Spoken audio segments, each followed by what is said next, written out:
another edition of Claim Your Justice Facebook Live. See, my tie is a little cocky here, so I got that done. Waiting for Jessica to join. Here she goes. Hello, Jessica. Thanks for joining today. Again, beautiful background.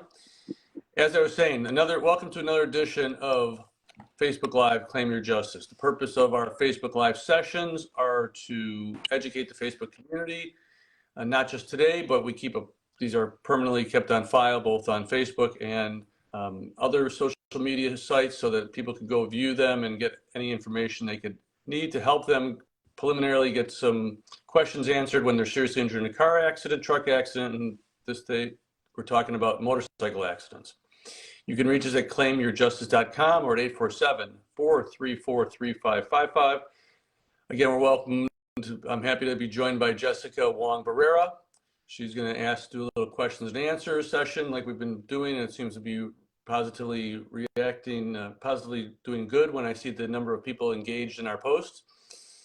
Last week we talked about motorcycle accidents, general injuries and mechanics of how motorcycle accidents occur. Today we're going to be talking about when a passenger is injured on a motorcycle, when riding on a motorcycle. And in the next session, we're going to be talking about what happens when there's a group of motorcyclists riding and one or more of those motorcyclists are involved in an accident.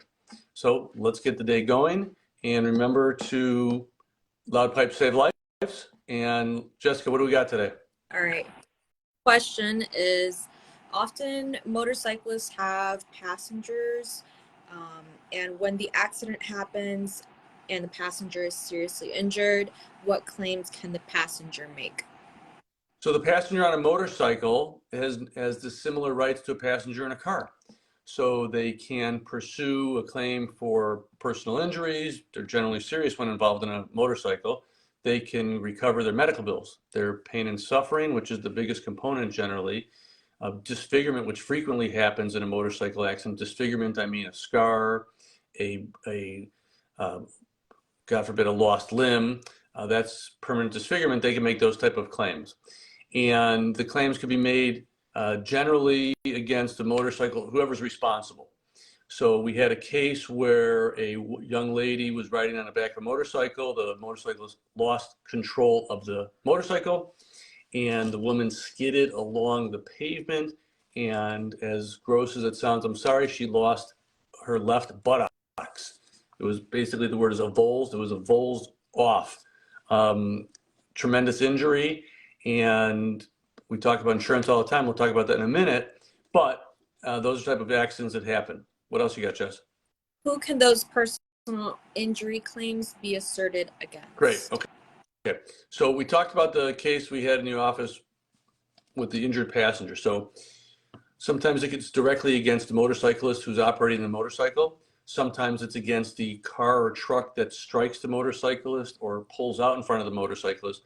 And oftentimes you have a combination where you have maybe the motorcycle driver is partly responsible and the driver of the car and truck is partly responsible. So we have you go right against the motorcyclist.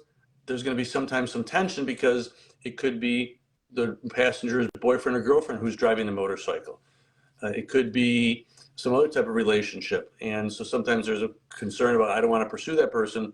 My advice is always, you got to look to the future. In the future, you're going to look back and say, should I have made the claim? And most oftentimes, you're going to want to get the compensation that you deserve for your injuries. Can a claim be made against the passenger's uninsured motorist carrier? Super question. That's a great question. And the general thinking would be, well, hey, I'm not in my car, and therefore I shouldn't be able to maintain a claim against my own car insurance uninsured motorist portion of the policy.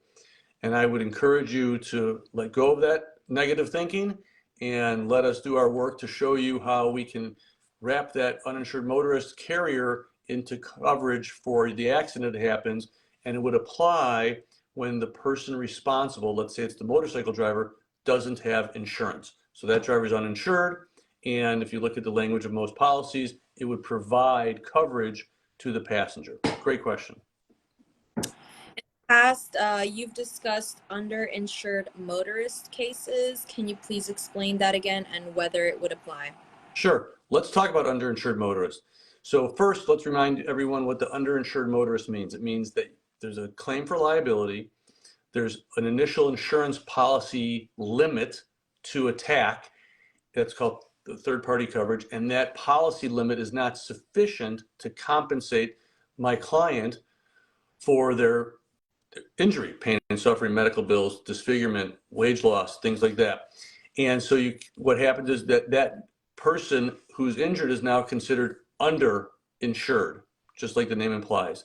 So just like we talked about a moment ago with uninsured motorists, you would be able to attack your underinsured motorist coverage limits for the amount that you're underinsured in your particular type of injury. And again, we're talking motorcycles. Many of these injuries are very serious.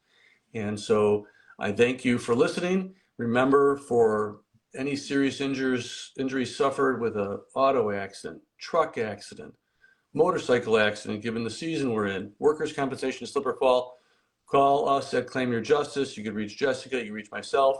You can reach us at 847-434-3555. Until our next session, have a successful week and be safe out there. Thank you. Bye, Jess.